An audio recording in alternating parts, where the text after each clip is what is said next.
अस्सलाम वालेकुम आदाब। आप देख रहे हो तामिर शाद का मल्टीमीडिया प्लेटफार्म। जैसा कि आप सब लोग जानते हो कि मौसमी सरमा की आमद हुई है, तो नरू प्रॉब्लम अक्सर व बेशतर शिकायत रहती है हमारे घरों में, चाहे हमारे बुजुर्ग हो, दादा दादी हो या बुजुर्ग माँ बाप हो। तो इस हवाले से हम इस वक्त मौजूद है पार्थ हेल्थ कश्मीर।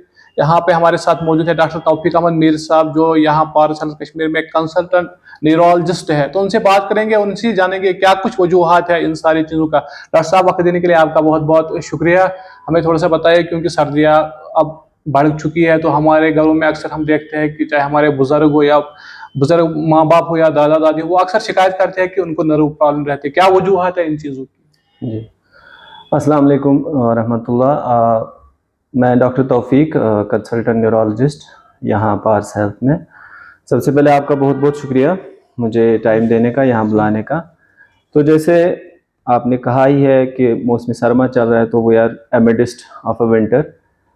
तो विंटर में कुछ ख़ास चीज़ें हैं, मतलब there are certain important risks for neurological problems. जैसे अगर हम देखेंगे, जो सर्दी है, ठंड है, इसकी वजह से क्या होता है, बॉडी पे कुछ इफ़ेक्ट्स होते हैं। जैसे फॉर एग्जांपल हम बोलेंगे वेजो कंस्ट्रिक्शन। फर्स्ट ऑफ ऑल, तो वेजो कंस्ट्रिक्शन होता क्या है कि जो हमारी आर्टरीज है, जो हमारी वेन्स है, दे गेट नैरो, वो तंग हो जाती है। नंबर एक ये है। दूसरा चीज़ है, उसकी वजह से फिर हमारा ब्लड प्रेशर बढ़ जाता है। सेकेंड एंड थर्ड चीज़ जो देखा गया है कि सर्दी की वजह से ब्लड की विस्कोसिटी इंक्रीज होती है। मतलब ब्लड जो हम कशर पे कि ब्लड मटान। तो ूम चीज़ गसान सर्दी level of stress hormones increase हो जाती है, जिससे बॉडी कैटाबॉलिज्म हो जाता है। तो इन सब जो इफेक्ट्स जो ठंड की वजह से हमारी बॉडी पे होते हैं, इनसे होता क्या है। फर्स्ट अगर हम पहला देखेंगे, जो वेजो कंस्ट्रिक्शन है या जो बीपी बढ़ जाता है, उससे सबसे इम्पोर्टेंट जो न्यूरोलॉजिकल प्रॉब्लम है स्ट्रोक, तो उसकी रिस्क बहुत ज़्यादा बढ़ जाती है। बिकॉज वंस एक पेशेंट का बीपी बढ़ जाएगा, या एट द सेम टाइम उसकी जो ब्लड विस्कोसिटी, जो ब्लड है, ब्लड थिक हो जाएगा, तो उसमें चांसेस रहते हैं आर्टरी बर्स्ट हो जाएगी या आर्टरी में क्लॉट आ जाएगा। तो accordingly patient can have stroke. तो जैसे हमने बोला, अगर पेशेंट की गॉड फॉरबिड जो आर्टरी है वो फट जाती है, तो we call it haemorrhagic stroke. अगर इसमें क्लॉट आ जाता है तो we call it ischaemic stroke. तो बोथ टाइप्स ऑफ स्ट्रोक्स जो है, इनकी रिस्क बढ़ जाती है। तो यहाँ पे एक इम्पॉर्टेंट चीज़ है, जैसे स्ट्रोक कहीं पे भी हो सकता है, और किसी इनफैक्ट मतलब it can affect all age groups, but usually elderly people are more at risk, and specially those people who already have comorbid conditions, like जिसको ऑलरेडी बीपी है, जिसको ऑलरेडी डायबिटीज़ है, जिसको मोटापे से परेशान है, या जिसका सीडेंट्री लाइफस्टाइल है, तो ऐसे पेशेंट्स में ज़्यादा रिस्क है। तो नाउ जब से मैंने बताया कि stroke it can happen anywhere, जैसे कोई काम पे है, कोई सड़क पे है, कोई घर में है, तो सबसे इम्पॉर्टेंट है कि हमें पता होना चाहिए कि हम कैसे इसको आइडेंटिफाई करें, इसको स्पॉट कैसे करें कि इस बंदे को अगर कुछ हुआ तो ये स्ट्रोक तो नहीं है। क्योंकि स्ट्रोक ऐसा है, जितनी जल्दी आप इसको ट्रीटमेंट कराओगे, उतनी उसकी डिसेबिलिटी कम हो जाएगी, उतने उसके सर्वाइवल चांसेस इंक्रीज हो जाते हैं। तो इसके लिए एक निमोनिक है, बी फास्ट। बीज, अगर आप किसी बंदे का अचानक से बैलेंस उसका बिगड़ जाता है, ये स्ट्रोक का सिम्टम हो सकता है। Second is E is I, अगर सडनली किसी का कशवाना में उसने अथी अचानक उसको गाशी अथी so it can be a stroke. B F is facial droop, कि किसी का मुंह टेढ़ा हो जाता है, अचानक से मुंह टेढ़ा हो जाएगा, तो ये भी स्ट्रोक हो सकता है। Then is a is arm, arm weakness आ जाएगी या लेग वीकनेस आ जाएगी, ये स्ट्रोक हो सकता है। Then be fast, S is slurring of speech, अचानक से बंदा बैठा है, इसकी आप बात कर रहे हैं तो बात ठीक नहीं हो रही है, तो this can be stroke. Then finally T is time to act. जब भी हम ऐसे सिम्टम्स किसी भी पेशेंट में कहीं पे भी, चाहे वो ऑफिस में हो, घर में हो, सड़क पे हो, ऐसा कोई सिम्टम लगेगा जो अचानक से इन सिम्टम्स से मिलता है, तो हमें चाहिए कि ऐसे पेशेंट को जल्द से जल्द ऐसे हेल्थ केयर फैसिलिटी में पहुंचाए जहां उसका ट्रीटमेंट हो जाए। तो ये थी स्ट्रोक की बात। सेकंड जो कॉमन इंपॉर्टेंट चीज है जो सर्दी के रिलेटेड जिसका रिस्क इंक्रीज होता है, दैट इज माइग्रेन और headaches. In general we can say headaches, so particularly we can say migraine.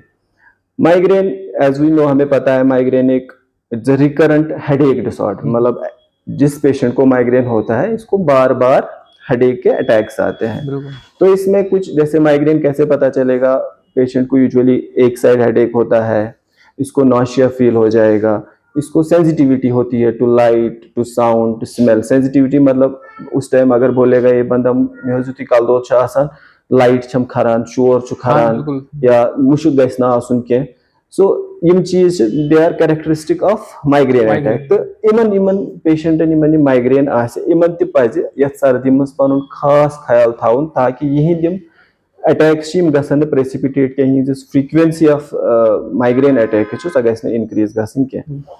तो त्रेयम यस अख डिजीज वनो पे रिस्क सर्दी हंद तूर की वजह से, that is peripheral neuropathy. Neuropathy वुचमुत फॉर एग्जांपल अगर कुछ सात ज्यादा तूर लगान अथन ओंगज सफेद गसान बसान इन हेसई जोन। So what happens actually nerves peripheral, जैसे हमारे टोज में है, पाव में है या फिंगर्स में है, इनकी भी ब्लड सप्लाई कम हो जाती है। तो आपकी जो नर्व है ये कंडक्शन अच्छे से नहीं जाती, यहाँ से जो मतलब सेंसरी सिग्नल्स है वो ब्रेन तक नहीं पहुंचती है। तो सच पेशेंट जिनको ऑलरेडी जो उनको मतलब पेरिफेरल न्यूरोपैथी के सिम्टम से ऑलरेडी परेशान है, उनको खासकर सर्दी से अपने आप को बचाना चाहिए क्योंकि उनके सिम्टम्स इंक्रीज हो जाते हैं। And one more important disease is Parkinson's disease. जैसे बहुत सारे पेशेंट्स है, one of the common disorder जो मूवमेंट डिसऑर्डर है that is a Parkinson disease. One थोड़ा बहुत पार्किंसन पेशेंट क्या इन यूजुअली वुचमुत थर थर एक साइड इन मसल स्टिफ गम। तो इथन पेशेंट बे खास कर गेट प्रॉब्लम्स, गेट को पकनस मन प्रॉब्लम। तो इथन पेशेंटन जरूरी कि बचावन पन पान सर्दी निशन, बिकॉज सर्दी से क्या यह मसल बेहद स्टिफ बनान, ज्यादा रिजिड बनान, यह पकुन तथ पे इम्बैलेंस बिगड़ान। सो इन दब लगन ज्यादा खतर स्पेशली वन अगर वंदस मज शीन रूद बाकी चीज। सो उसमें आपको बहुत एहतियात रखना है ऐसे पेशेंट को ताकि वो गिरे नहीं, वो अपनी बोन्स को फ्रैक्चर ना करे। So that is very important for Parkinson patients. ठीक है, तो ये कुछ डिजीजेस थी जो कॉमन न्यूरोलॉजिकल डिजीज है जो जिनका रिस्क जो है सर्दी की वजह से बढ़ जाता है। साहब अगर बात करें प्रिकॉशंस की, तो अगर जिसको जो नर्व प्रॉब्लम होगी तो उनको किस तरह की प्रिकॉशंस लेनी चाहिए खासतौर पर सर्दियों में, क्योंकि सर्दियाँ अब काफ़ी बढ़ चुकी है कश्मीर में। देखो जैसे मैंने बताया साथ साथ में हर डिजीज का, तो still I will repeat it again. सबसे इंपॉर्टेंट है कि हमें अपने आप को गर्म रखना है। तो गर्म कैसे रखेंगे? फॉर एग्जांपल टोपी लगानी है ताकि आपका जो सिर है वो गर्म रहे, हेडेक प्रेसिपिटेट ना हो जाए, क्योंकि जो हमारी नर्व्स होती है वंस आपका ठंडा जो हवा है वो आपके सिर के साथ लगेगा तो these nerves get they become sensitive, तो हेडेक शुरू हो जाता है। तो टोपी लगाएंगे। जो पेरिफेरल न्यूरोपैथी का पेशेंट है उनको यूजुअली मतलब पेरिफेरल नर्व्स जो है already they are damaged and the symptoms gets exacerbated with this cold.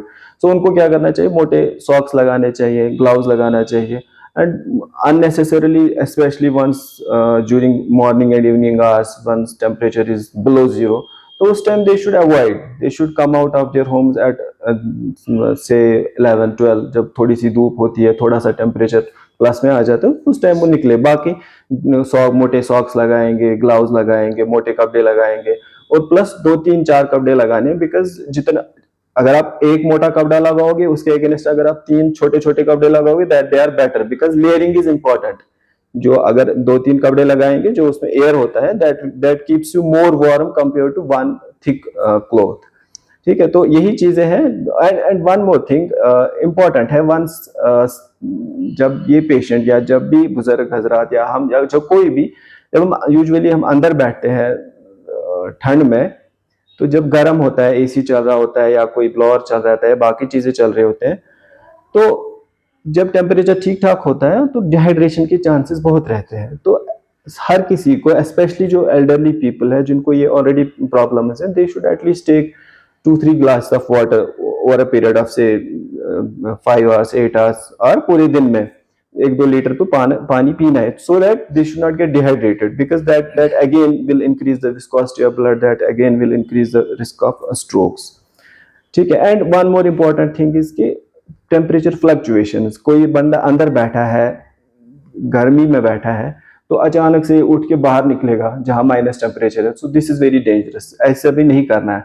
You should first come to a room जहाँ पे थोड़ा टेम्परेचर कम है, then you can go out. तो सब हमने देखा कि अक्सर जब आज, क्योंकि आज सर्दियाँ होती है, रात को लोग खिड़कियाँ पर्दे लगा के सो जाते हैं, जब सुबह उठते हैं तो उनको वो सर दर्द की शिकायत करते हैं। क्या उससे कुछ रिलेटेड है सर्दी से? क्या देखो, बेसिकली वही रीजन तो वही होता है, क्योंकि रात को स्पेशली जो हमें पता है, वी ऑल नो कि जो टेम्परेचर है that usually dips more in the during night, only it becomes minus during night hours. So most reason is this only कि once temperature is low, then if the room is cold enough, so patient could definitely next जो morning में he will feel headache। वह सब अब आखिर पर मैं आपसे ये पूछना चाहूँगा, क्योंकि नरू जो रिलेटेड जो यहाँ पेशेंट्स है उनकी अब काफ़ी तादाद बढ़ रही है, जी तो जी जी। क्या कुछ मैसेज रहेगी हमारे इस मीडियम थ्रू से उन पेशेंट्स के लिए, ताकि ये जो बीमारी बढ़ रही है उस पर कंट्रोल किया जा सके और आगे के जो लोग हैं वो इस तरह की बीमारी में मुब्तला ना हो सके? देखो, message is I mean it's clear for everyone, and in particular for those patients जिनको जो किसी भी न्यूरोलॉजिकल डिसऑर्डर से जूझ रहे हैं, जैसे नर्व प्रॉब्लम है, माइग्रेन है, स्ट्रोक है, पार्किंसंस डिजीज़ है, या इवन एपिलेप्सी है, दे इनडायरेक्टली। सो सब के लिए, इन पर्टिकुलर उनके लिए मैसेज है कि they should keep themselves warm, they should wear warm clothes, गर्म कपड़े लगाएं, ज़्यादा माइनस टेम्परेचर में जैसे सुबह या शाम बाहर ना निकले, जब धूप होगी तब बाहर निकले। अंदर बैठे हैं तो अपने आप को हाइड्रेट रखें। टेम्परेचर फ्लक्चुएशन, जैसे हाई टेम्परेचर से लो टेम्परेचर में एब्रप्टली नहीं जाना है। So this is a general message I think for the neurological patients. Doctor साहब, आपका वक्त देने के लिए बहुत बहुत शुक्रिया, क्योंकि आपकी तरफ से जो भी इन्फॉर्मेशन दी गई वो काफ़ी अहम थी। आपका जो कीमती वक्त था उसके लिए आपका बहुत बहुत शुक्रिया। Thank you Thank so much.